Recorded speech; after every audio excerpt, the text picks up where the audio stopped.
בדיקת CT היא הדמיה תלת-ממדית של רקמות ואיברים באמצעות סורק ממוחשב, שמאפשר לנו להביט אל הגוף מבפנים ולבדוק האם יש בעיה באזור הנבדק.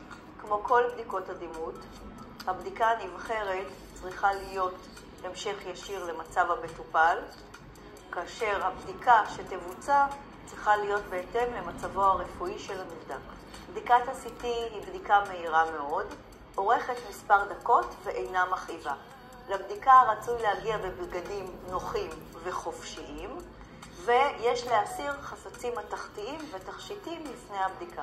לקראת בדיקת ה-CT יש להצטייד במכתב הפניה מרופא מטפל, טופס התחייבות או טופס 17, בדיקות קודמות במידה ויש של CT ו-MRI, ותפקודי כליה מ3 חודשים האחרונים.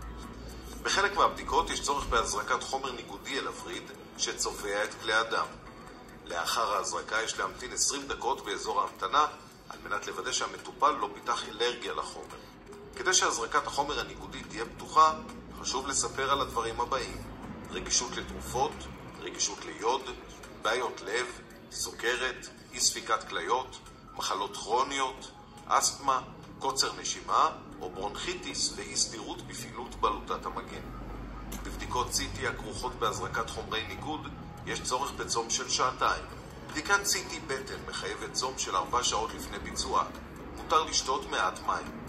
מידע על כך יינתן בעת קביעת התור. בדיקת ה-CT מבוצעת בשכיבה.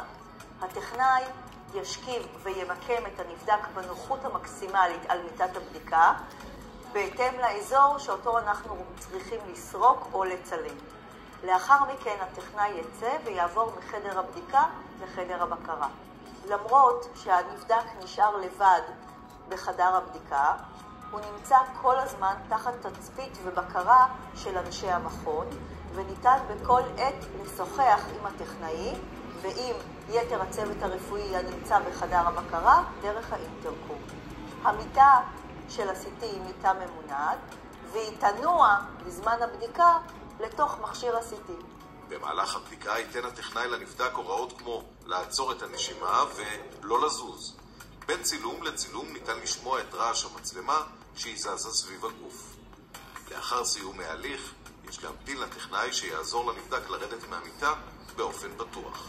כל בדיקות הדימות עוברות פענוח על ידי רופא מומחה ברדיולוגיה, אשר מסתכל על הבדיקה, משווה לבדיקות קודמות במידה ויש, וקובע את ההבחנה.